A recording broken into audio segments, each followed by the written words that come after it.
Stay on the dusty ground. That's where you belong. Sophia's voice cut through the hot afternoon like a whip. Madam Veronica's back hit the dirt hard. Dust rose around her blue lace wrapper, sticking to the fabric and her wet cheeks.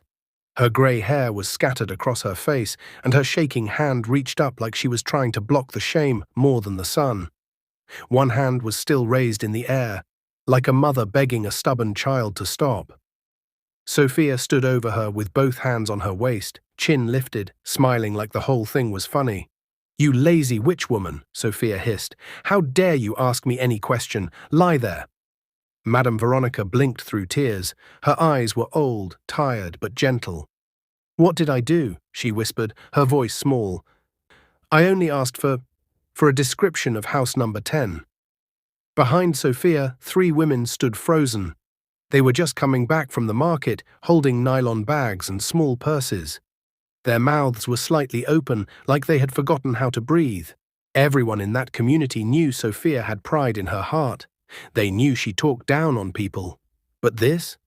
This was worse than pride. This was wicked. One of the women, a slim lady in a yellow blouse, took a step forward.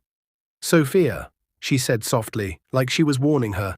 "That is an old woman." Sophia turned her head slowly, eyes sharp. "And so?" she snapped. "Did I ask you?" The woman went quiet immediately. Madam Veronica tried to sit up, but her elbows slipped in the dust. Her knees felt weak, and her chest was tight, like someone had put a heavy stone on it. She looked down at her blue lace, now stained brown, and her tears fell faster. People were beginning to gather. A small boy selling pure water stopped to stare. 2 men coming from a nearby barbing salon stepped outside. A woman with a baby tied on her back paused near a red zinc house. Whispers started to move like wind.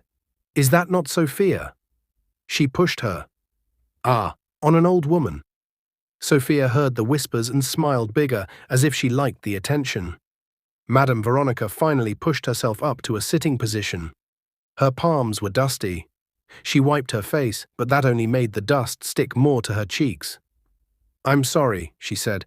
"I didn't mean to trouble you. I'm looking for house number 10. Someone told me to ask." "Ask who?" Sophia interrupted. "Ask me?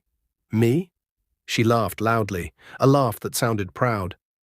"You should be grateful I even looked at you. You people that move around like beggars, always asking questions, disturbing people." Madam Veronica swallowed. She didn't look angry. She didn't shout. She only looked hurt.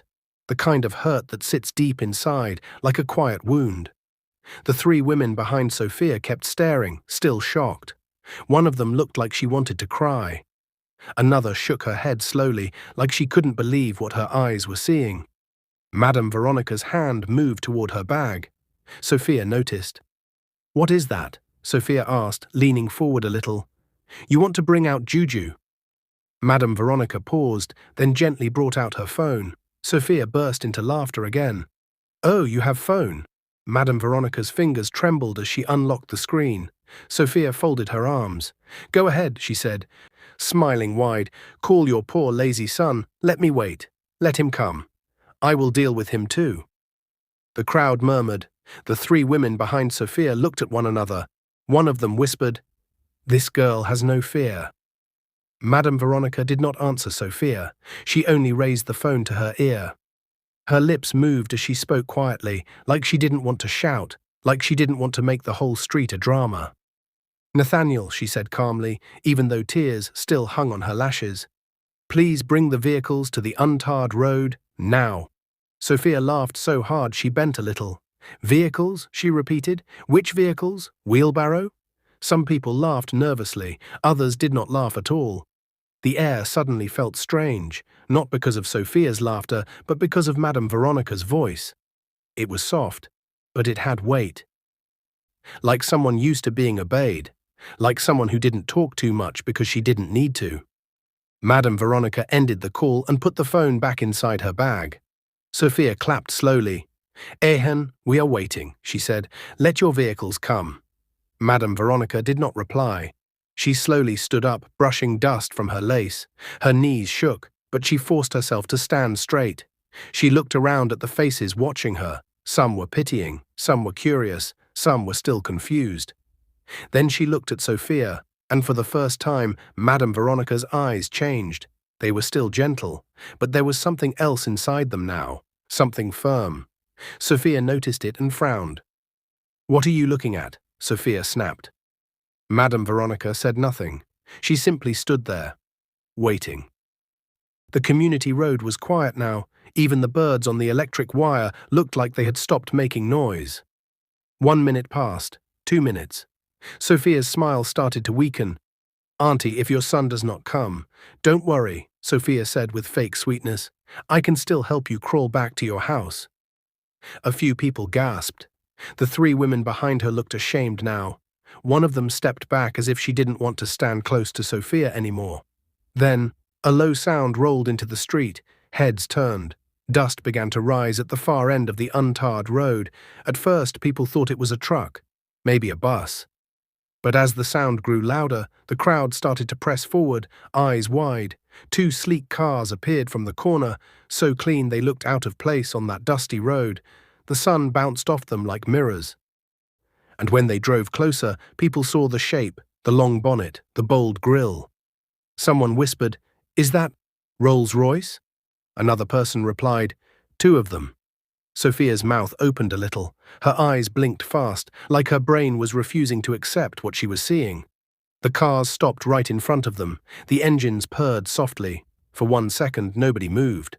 Then the doors opened. A well-dressed driver stepped out first, wearing gloves. Behind him, 2 large security men stepped out, dark suits, earpieces, serious faces. They did not look around like tourists. They looked around like men trained to protect someone important. The crowd stepped back immediately, fear and respect mixing together. The security men did not even glance at Sophia. They rushed straight toward Madam Veronica. "One moment, Ma," one of them said quickly, his voice respectful. He held Madam Veronica's arm gently, supporting her like she was precious glass. The other security man scanned her face and the dust on her clothes.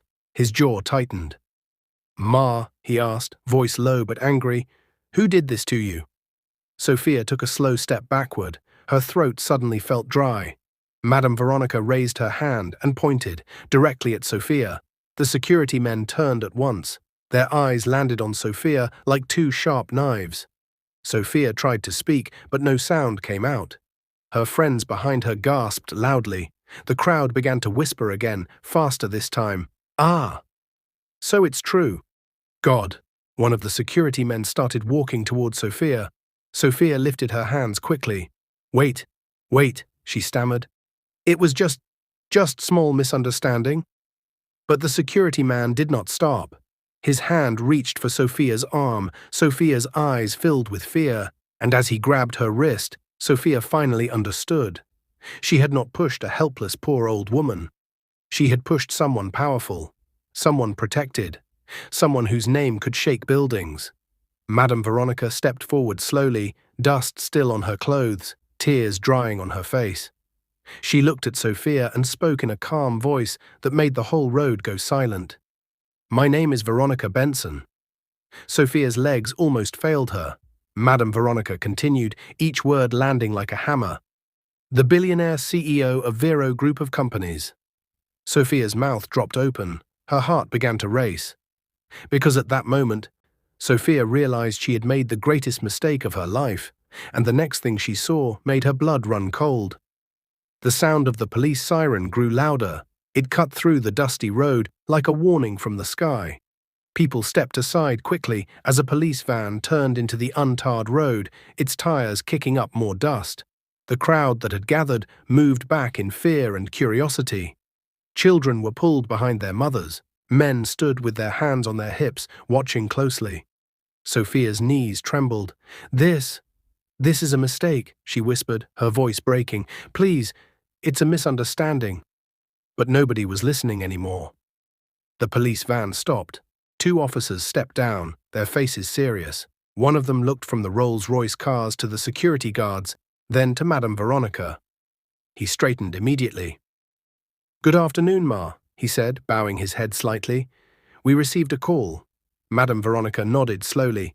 "Yes," she replied, "I was assaulted." Sophia let out a small cry. "No, "I didn't assault her," she shouted. "I only pushed her a little." The words slipped out before she could stop them. The crowd gasped. The officer turned sharply to look at her. "You pushed her?" he asked. Sophia's mouth froze halfway open. She realized too late what she had just admitted. The officer sighed and motioned to his colleague. "Madam," he said to Madam Veronica, "do you want to make a formal complaint?" Sophia's heart felt like it was beating outside her chest. She dropped to her knees suddenly, right there on the dusty ground. "I'm sorry," she cried, tears pouring freely now. "I didn't know who you were. Please forgive me." The crowd murmured again. Some shook their heads. Others whispered, "Too late." Madam Veronica looked down at Sophia. For a moment nobody could read her face. The dust on her blue lace, the lines on her face, the tired eyes. All of it made her look like a simple old woman. But the calm way she stood, the quiet strength in her voice, reminded everyone that she was more than that. She turned to the police officer. "Yes," Madam Veronica said firmly, "I want her taken in." Sophia screamed, "No, please, I beg you." The police officers moved quickly. They lifted Sophia to her feet. She struggled weakly, crying and begging, calling out to the women who had been standing behind her earlier. "Please talk to her, help me." But the women said nothing. One of them wiped her eyes, another turned her face away.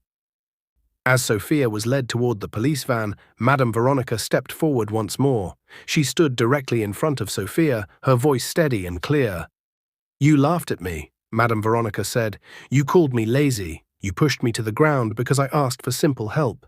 Sophia sobbed loudly. "I'm sorry," she repeated again and again.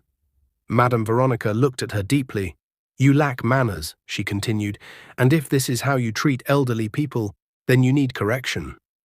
Sophia was put into the police van. The door slammed shut. The siren came on again. As the van drove away, the crowd stood in silence. Madam Veronica watched until it disappeared from view. Then, suddenly, her legs gave way. One of the security men caught her quickly. "Ma," he said with concern, "are you okay?" Madam Veronica nodded slowly, breathing deeply. "Yes," she said softly. "Take me home." That evening, the police station was quiet. Sophia sat alone in a small cell, her eyes swollen from crying. Her expensive blouse was stained with dust. Her pride felt crushed. The walls around her felt like they were closing in. She had never been here before, never imagined her life could turn this way in one day. The door opened. Sophia looked up, her heart jumping. Madam Veronica walked in, supported lightly by one of her aides. Sophia froze, then she rushed forward and fell flat on her knees. "I'm sorry," she cried again. "Please forgive me. I didn't know. I swear I will change." Her tears soaked the floor. Madam Veronica stood quietly, watching her. The officer waited nearby. For a long moment, Madam Veronica said nothing. Then she sighed. "Stand up," she said gently. Sophia shook her head. "I can't," she sobbed. "Please don't destroy my life." Madam Veronica's eyes softened. She remembered the fear in Sophia's eyes on the dusty road. She remembered how young she looked now, broken, ashamed, small. "You made a mistake," Madam Veronica said slowly. "A very big one." Sophia nodded desperately. "Yes, yes, I know." "But," Madam Veronica continued, "mistakes can teach us if we allow them." Sophia looked up, confused. Madam Veronica turned to the officer.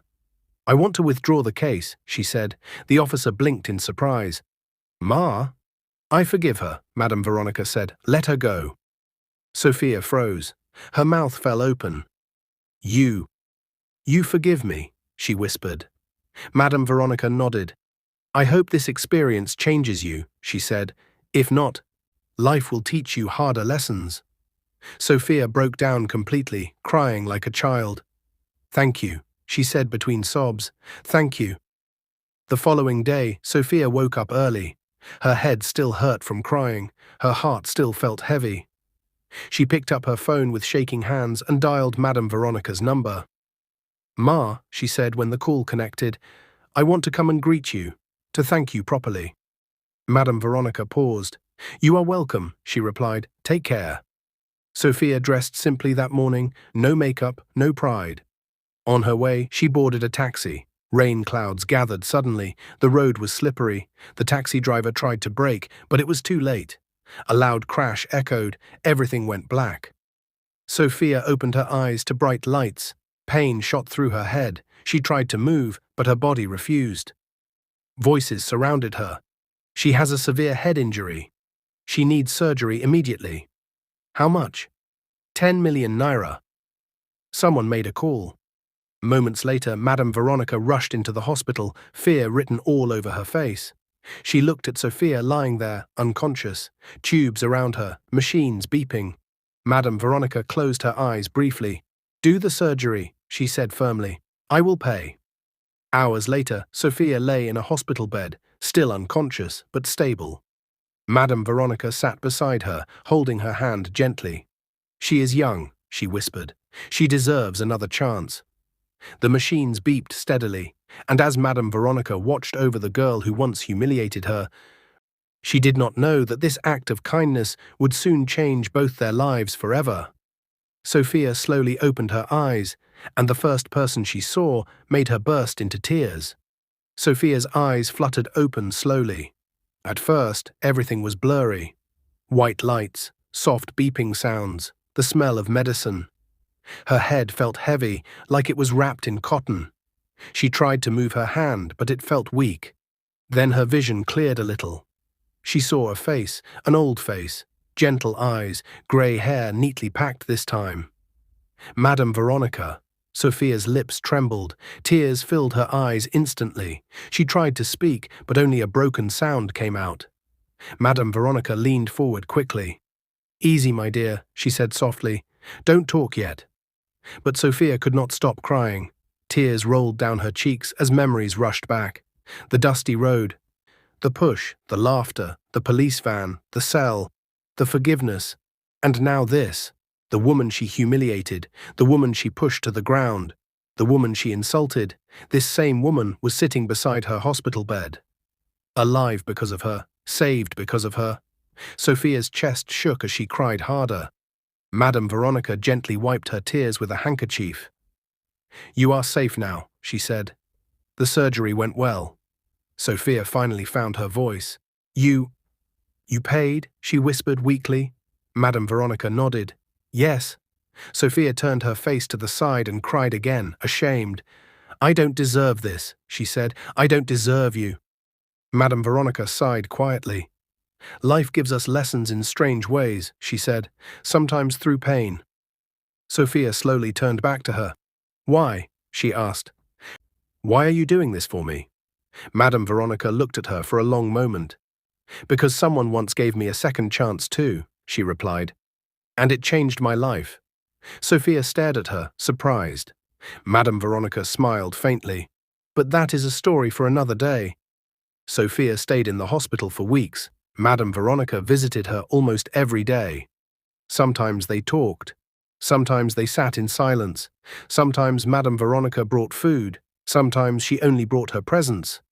Sophia noticed the way nurses and doctors greeted Madam Veronica with respect. "Good morning, Ma." "Welcome, Ma."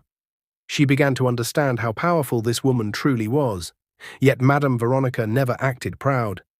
She never reminded Sophia of the dusty road. She never spoke harshly. That hurt Sophia more than anger ever could. When Sophia was finally discharged, she held Madam Veronica's hands and cried again. "Thank you," she said. "I will never forget this." Madam Veronica smiled. "Then prove it," she said gently. "Change." Sophia nodded. "I will." 2 weeks later, Sophia received a call that shocked her. "Come and see me tomorrow," Madam Veronica said on the phone. Sophia's heart raced. She dressed simply again and went to Madam Veronica's mansion. It was large, quiet, beautiful. Security opened the gate. Sophia walked in slowly, nervous. Madam Veronica was seated in the living room. "Sophia," she said, "sit down." Sophia sat, hands folded, heart pounding. "I have been watching you," Madam Veronica continued. "Your attitude, your humility, your effort to change." Sophia swallowed. "I want to give you a job." Sophia froze. A job?" "Yes," Madam Veronica said. "My personal assistant." Sophia jumped up immediately. "No, I can't. I don't deserve that position." Madam Veronica raised her hand. "Sit," she said calmly. Sophia sat back down, shaking. "You will earn it," Madam Veronica said, "not because I pity you, but because I want to see who you become when power is placed in your hands." Sophia's eyes filled with tears again. "I won't fail you," she promised. Sophia worked harder than she had ever worked in her life. She woke up early. She kept Madam Veronica's schedule. She attended meetings. She reminded her of calls. She followed instructions. She listened. She learned. People noticed. "She is serious," staff whispered. "She has changed." Madam Veronica noticed too. She watched how Sophia treated cleaners, drivers, guards, old people. Sophia greeted everyone with respect. Sometimes, when Sophia thought nobody was watching, Madam Veronica smiled quietly. One evening, a car drove into the mansion compound. Sophia was organizing files when she heard voices. "Welcome home, sir." She looked up. A tall young man stepped in, well-dressed, calm, confident. Madam Veronica stood up immediately. "My son," she said warmly. Sophia's heart skipped. "Son?" The man smiled and hugged Madam Veronica. "Mother," he said, "I missed you." She turned. "This is Sophia," Madam Veronica said, "my assistant." The young man stretched out his hand. "I'm Zach," he said. Sophia shook his hand gently. "I'm Sophia." Their eyes met briefly. Something passed between them, something quiet, something gentle. Zach smiled. "Nice to meet you." Sophia smiled back. Days passed. Zach stayed longer. He asked Sophia questions about schedules, meetings, business trips. Sometimes they laughed. Sometimes they worked together. Sometimes they sat quietly in the office. They grew comfortable. Too comfortable. Madam Veronica noticed. One evening, she watched them talking in the garden. She smiled knowingly. Months passed. Sophia had become a different person. Kind, calm, humble. Zach admired her. He asked about her past. She told him everything: the dusty road, the push, the shame, the forgiveness. Zach listened quietly. "You are brave," he said finally, "to change." Sophia looked down. "I had no choice," she replied. "Life broke me." Their friendship grew into something deeper. Love came slowly, carefully. One evening, Zach held Sophia's hand. Sophia froze. "Are you sure?" she asked. Zach smiled. "I am." They told Madam Veronica. She was not surprised. She only said, "Treat each other well." Their wedding was simple but beautiful. Sophia had no parents, no family. On that day, Madam Veronica held her hand. She walked her down the aisle. Sophia cried all the way. Years passed, 5 years. No child came. Hospitals, tests, prayers. Doctors said nothing was wrong. Sophia cried often. Madam Veronica held her. "Keep faith," she said. On their 6th anniversary, Sophia felt strange, weak, dizzy. A test was done. The result changed everything. Sophia was pregnant. She screamed with joy. Zach cried. Madam Veronica laughed and cried together. Months later, a baby boy was born. They named him Zane. Madam Veronica held him. Her hands trembled with joy. "My grandson," she whispered. 1 month later, Madam Veronica went to bed and did not wake up. The sound of Sophia's scream filled the mansion as doctors rushed in, and the house that once held joy fell into sudden mourning. Sophia's scream tore through the mansion. "Mama!" Her voice echoed from the bedroom down the long hallway, bouncing off the quiet walls like a cry that refused to die. Zach dropped the cup of water he was holding. It shattered on the marble floor, but he didn't notice. Doctors rushed into the room. Madam Veronica lay peacefully on the bed, her hands folded neatly on her chest, her face calm, as if she was only sleeping. But something about the stillness was wrong. Too still. Too quiet. One doctor placed his fingers gently on her neck. Another checked her eyes. The room went silent.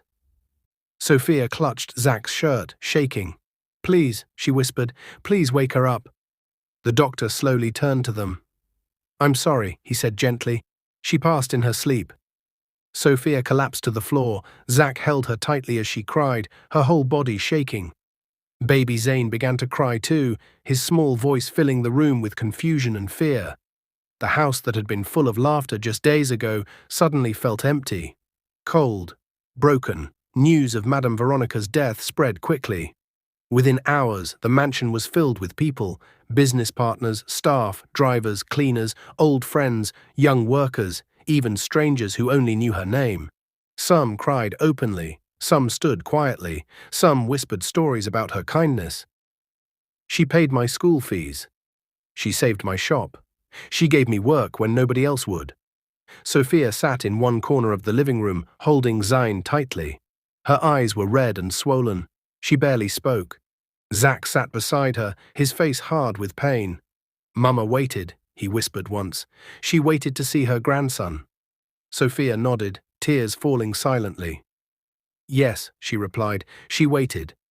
The burial was planned carefully. Madam Veronica Benson, the billionaire CEO of Vero Group, would be buried with honor. The day of the burial arrived. Black cars filled the long road leading to the mansion. Security men stood in lines. Flowers covered the compound. People dressed in black and white. Sophia wore a simple black gown. No jewelry, no pride, just grief. She carried Zane, who slept quietly against her chest, unaware of the pain around him. When the casket was brought out, Sophia's legs almost failed her again. She remembered the dusty road, the push, the forgiveness, the hospital bed, the wedding, the encouragement, the smile when Zane was born. All of it rushed back at once. "Goodbye, Mama," she whispered. Zach stood tall beside her, though tears rolled freely down his face. As the casket was lowered into the ground, Sophia felt like something inside her was being buried too. After the burial, life did not return to normal. The mansion felt too quiet. Madam Veronica's room remained untouched. Sophia sometimes walked in and sat on the bed, holding Zane, whispering stories about his grandmother. "She was strong," Sophia would say. "She was kind. She changed my life." Zach returned to work, trying to hold the company together. Meetings, documents, decisions, pressure. Sophia tried to support him while caring for Zane. Some days were harder than others. Some nights, Sophia cried quietly while feeding the baby. She missed Madam Veronica deeply. One evening, Zach returned home late. His face looked tired. "Are you okay?" Sophia asked. Zach nodded slowly. "There's something we need to talk about," he said. Sophia's heart tightened. They sat down. Zach took a deep breath. "Some people in the company are not happy," he said. They think you don't deserve to be here." Sophia looked down. "I understand," she said softly. "I came from nothing." Zach shook his head. "No," he said firmly. "They think you're only here because of Mama." Sophia's chest ached. "I never wanted that," she whispered. "I know," Zach replied, "but Mama trusted you, and I trust you." Sophia looked up at him, tears in her eyes. "I won't disgrace her," she promised. Days later, Sophia was called into a meeting. Board members sat around a long table, serious faces, cold eyes. One man cleared his throat. "Sophia," he said, "we want to know your plans." Sophia swallowed. She remembered the dusty road. She remembered lying in a hospital bed. She remembered Madam Veronica's words. "Earn it." She lifted her head. "I will protect this family," she said calmly. "I will protect this company, and I will raise my son to honor his grandmother's name." The room went quiet. Some people nodded, others looked unsure, but nobody spoke against her. That night, Sophia stood by the window, holding Zane. She whispered, "Mama, I hope I'm making you proud." The wind blew softly, like a gentle reply, but far away something was stirring. A man watched the mansion gate from inside a parked car. His eyes were cold. His phone buzzed. "It's time," a voice said on the other end. He smiled slowly. "Good," he replied. "Now that she's gone, we can move." The car engine started quietly, and Sophia, holding her sleeping son, did not know that another storm was already on its way. A sealed envelope bearing the Vero Group logo arrived at the mansion the next morning, and its contents would change everything. The sealed envelope lay quietly on the large wooden table in the living room. It looked harmless, ordinary, but Sophia could not shake the heavy feeling in her chest as she stared at it. The Vero Group logo was stamped boldly on the front. and beneath it were words written in neat handwriting, to be opened after my death. Sophia's fingers trembled. Zach stood beside her, silent, his jaw tight. Baby Zane slept peacefully in Sophia's arms, unaware that something important, something life-changing, was about to happen. "Should we open it?" Sophia asked softly. Zach nodded. "Yes," he said. "Mama wanted us to." Sophia gently placed Zane in his crib and returned to the table. She sat down slowly, as if the chair suddenly weighed more than usual. With careful hands, she broke the seal and opened the envelope. Inside was a letter, and beneath the letter, another document. Sophia unfolded the letter first. Her eyes moved slowly over the words, then she stopped breathing. Zach leaned closer. "What is it?" he asked. Sophia's lips parted, but no sound came out. She swallowed hard and began to read aloud, her voice shaking. "My dear children, if you are reading this, then I have already gone to rest. Do not cry too much for me. I lived a full life, and God was kind to let me see my grandson before I left." Sophia paused. Tears dropped onto the paper. Zach placed a hand on her shoulder. She continued, "Sophia, my daughter, you came into my life in a way neither of us expected. I met you on a dusty road, and that day showed me two things: the danger of pride and the power of forgiveness. You hurt me, but you also changed. That change touched my heart deeply." Sophia broke down completely. Zach gently wiped her tears. She forced herself to continue. "I watched you closely after that day. I saw how you worked, how you treated people, how you loved my son, how you cared for me. You were not born into wealth, but you were reborn into humility. That is rarer than gold." Sophia covered her mouth. Zach felt his own eyes burn. "Because of this, I made a decision, one that may shock many people. Sophia is not just my daughter-in-law. From the day I forgave her, I adopted her as my daughter." Zach gasped softly. Sophia froze. Her heart pounded loudly in her ears. "Everything I own, everything I built to bless lives, not to destroy families. Therefore, I have made Sophia Benson a legal heir to my estate, alongside my son Zach. This is my will. Let no one fight her. Let no one bully her. Let no one remind her of her past. Her past died the day she changed." Sophia dropped the letter. Her hands shook violently. I didn't know," she whispered. "Mama never told me." Zach pulled her into his arms. "She saw something in you," he said softly. "Something powerful." Sophia cried like a child, this time not from pain, but from overwhelming love. But the letter was not the only thing in the envelope. Sophia slowly picked up the second document. Her eyes widened as she read the heading. "Confidential report." Her heart sank. Zach leaned in. "What is it?" Sophia scanned the page quickly, her face turning pale. "Mama?" "Mama knew," she whispered. "Knew what?" Zach asked sharply. Sophia looked up at him, fear in her eyes. She knew someone was planning to destroy the company. Zach straightened immediately. "What?" Sophia read again. The report spoke of secret meetings, fake documents, hidden accounts. A trusted insider, someone close. Very close. Zach's fists clenched. "Who?" he asked. Sophia shook her head slowly. "She didn't write the name," she said. "Only this." She turned the page. At the bottom was one final sentence, written in Madam Veronica's handwriting. "Trust no one who smiles too easily after my death." The room went silent. That night, Zach could not sleep. Sophia lay awake beside him, holding Zahn close. "Mama knew," Zach whispered. "She knew someone would come after us." Sophia nodded. She was protecting us till the end. The next morning, trouble arrived early. Before breakfast, before peace, before comfort. A group of board members requested an emergency meeting. Zach walked into the conference room with confidence. Sophia followed, calm but alert. The faces around the table were tight, cold, different. One man cleared his throat. "Zach," he said, "we need to discuss leadership." Zach raised an eyebrow. "Go on." "There are concerns," another man added, "about influence, about inheritance." Sophia felt the air shift. Zach remained calm. "Be clear," he said.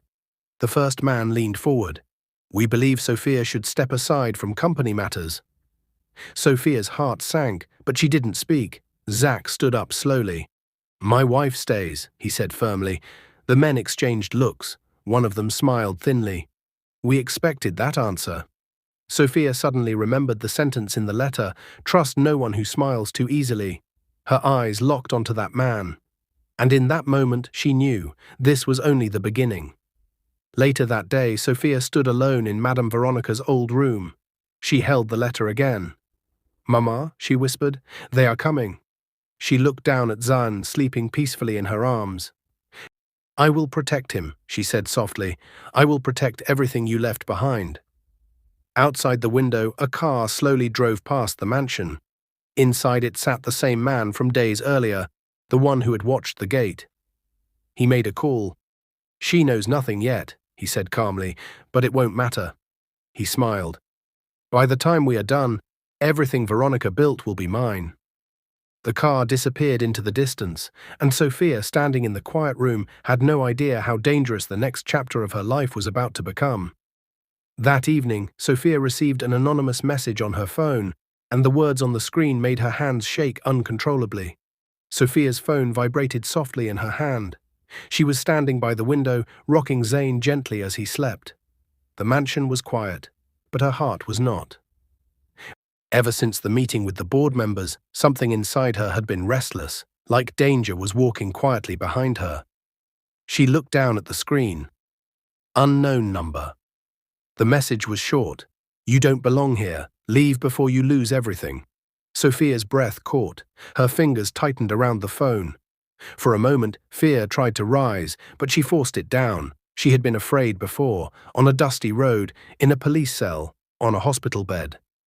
Fear did not own her anymore. She saved the message and quietly went to find Zach. Zach listened carefully as she showed him the phone. His face hardened. "So Mama was right," he said. "Someone is already moving." Sophia nodded.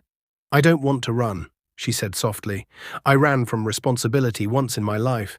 I won't do it again." Zach looked at her with pride. "You won't face this alone," he said. That night, they made a decision. They would not confront anyone blindly. They would observe, listen, wait. Days passed. Sophia returned fully to work. She attended meetings. She smiled politely. She said very little, but she watched everything. She noticed how some board members avoided her eyes. She noticed how one man, Mr. Collard, always smiled too much, too calm, too relaxed. She remembered Madam Veronica's words, "Trust no one who smiles too easily after my death." Sophia began keeping records, meeting times, statements, decisions that didn't make sense. She worked late nights, quietly checking files Madam Veronica once handled herself. One evening, she found something, a set of documents hidden inside an old company folder. They showed illegal transfers, large sums, signed approvals. One name appeared again and again, Mr. Collade. Sophia's hands shook, but she did not panic. She copied everything, saved it, locked it away. 2 weeks later, the board called another emergency meeting. This time, Sophia was ready. The room was tense. Mr. Collard smiled his usual smile. "We need transparency," he said smoothly. "Some of us are concerned about how decisions are being made." Sophia stood up slowly. "I agree," she said calmly. The room went silent. Zach turned to look at her. Mr. Collard raised an eyebrow. "Oh," he said, "you agree?" "Yes," Sophia replied. "Transparency is important." She placed a flash drive on the table. "So is truth." Mr. Collard's smile froze. Sophia continued, her voice steady. "These documents show illegal transfers from Vero Group accounts to private companies connected to one person." She paused. "And that person is you." Gasps filled the room. Mr. Collade stood up abruptly. "This is nonsense," he shouted. "She's lying." Sophia looked directly at him. "Every document has your signature," she said. "Every account leads back to you." The board members stared in shock. Zach stood beside Sophia. "I trusted you," he said quietly to Mr. Collard. Security was called immediately. The truth spilled out quickly after that. Mr. Collard had planned to weaken the company slowly, then take control when Madam Veronica died. But she had known, she had prepared, and she had trusted Sophia to finish what she started. That evening, Sophia stood once again in Madam Veronica's room. She held the letter to her chest. "Mama," she whispered, tears in her eyes, "we protected it." She looked down at Zane. "And we'll protect him too." Life slowly settled. The company grew stronger. Sophia was no longer questioned. She was respected. Staff greeted her warmly, not because of power, but because of her heart. Zach often watched her quietly, amazed. "You saved everything," he told her one night. Sophia smiled gently. "No," she said. "Mama did. I just listened." Years later, Sophia stood at the edge of the same community where it all began. The dusty road was now paved. Children played freely. Old women sat under trees, laughing. Sophia had built a small community center there, free help for the elderly. She saw an old woman struggling with a bag. Sophia walked over immediately. "Let me help you," she said gently. The woman smiled. "Thank you, my daughter." Sophia smiled back. She knew she would never forget who she used to be, and she would never forget who she became. Because sometimes, redemption is not just forgiveness. Sometimes, it is transformation. What is your view about this story? Where are you watching from? If you enjoyed this story, comment, share, and subscribe to our channel for more interesting stories.